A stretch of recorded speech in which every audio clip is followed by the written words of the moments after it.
Hello, I'm Wolfgang Herz-Lane. I serve as Bishop of the Delaware-Maryland Synod of the Evangelical Lutheran Church in America.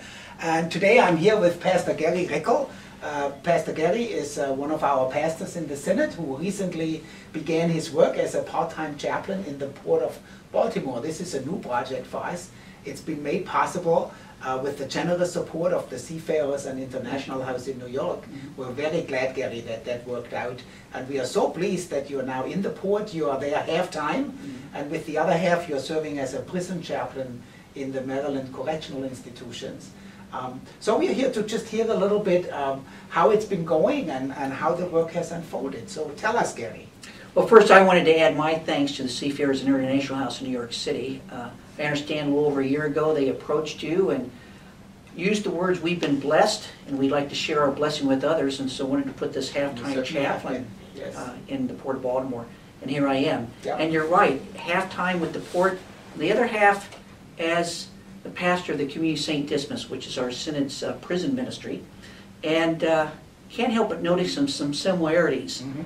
Both populations, the prisons and the seafarers, are separated from their families for months at a time, and with the case of the prisoners, sometimes a year, but months at a time for the seafarers.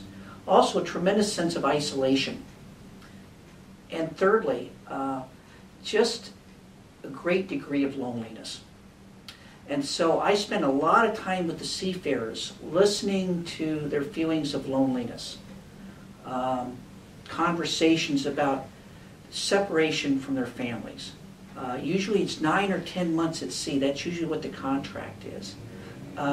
Just last week I picked up, I thought it was going to be 2 seafarers, and it was a man from India and his lovely young wife. They'd just been married 3 months. He said she'd been crying so hard that he made sure that she got over here to spend some time with him on the ship. So you just get that sense of that separation for families.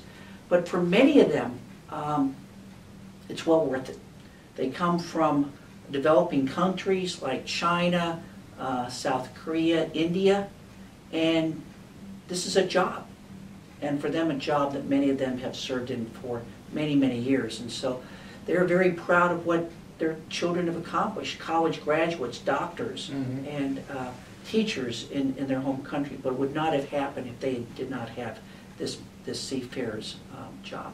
So for them, there's the trade-off of it being worth it in many ways.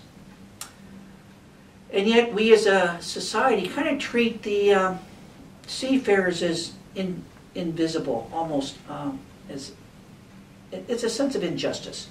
Well, we don't realize that probably 60 to 70% of the clothes we wear, the food we eat, the things we buy at the store come in through the ports of the United States, in this case Baltimore.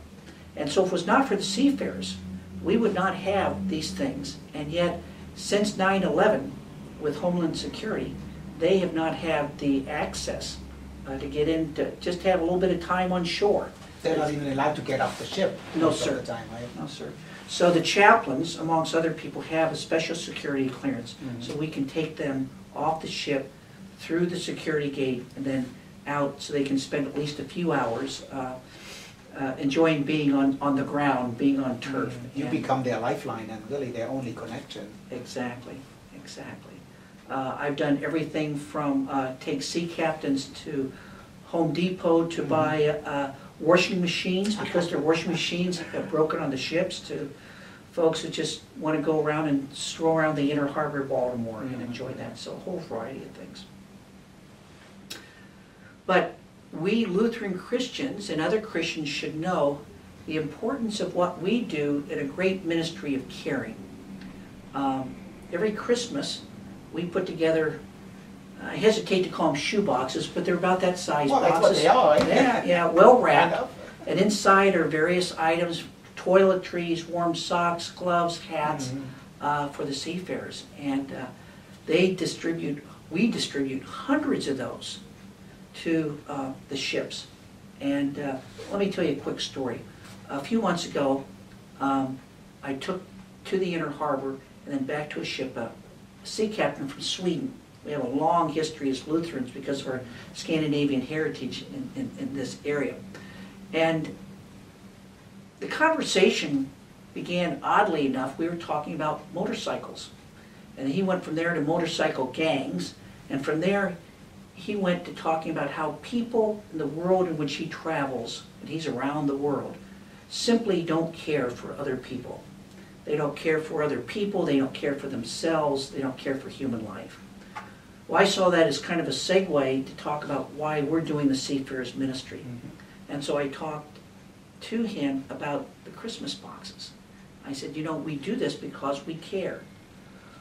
Well, he got very intense at that point, and he says, you need to know that my crew could not believe that people who had never met them cared enough for them to prepare for them Christmas gifts in terms of these shoe boxes. And I said, could I share that with other people? Could I say thank you? He says, oh, please, certainly do. He says it's a great morale booster.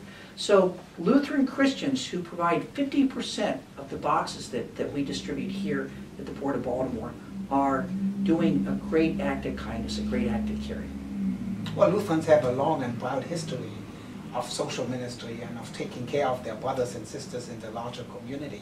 So I'm not surprised that it's many of our Lutheran congregations who participate in this particular project. But I think a word of thanks to all those of you out there who participate and who put these shoeboxes together. I think we've just heard that they really make a difference. So thank you very much for caring, and thank you for your support of the Seafarers and International House and of the Seafarers ministry here in Baltimore in particular. God bless you.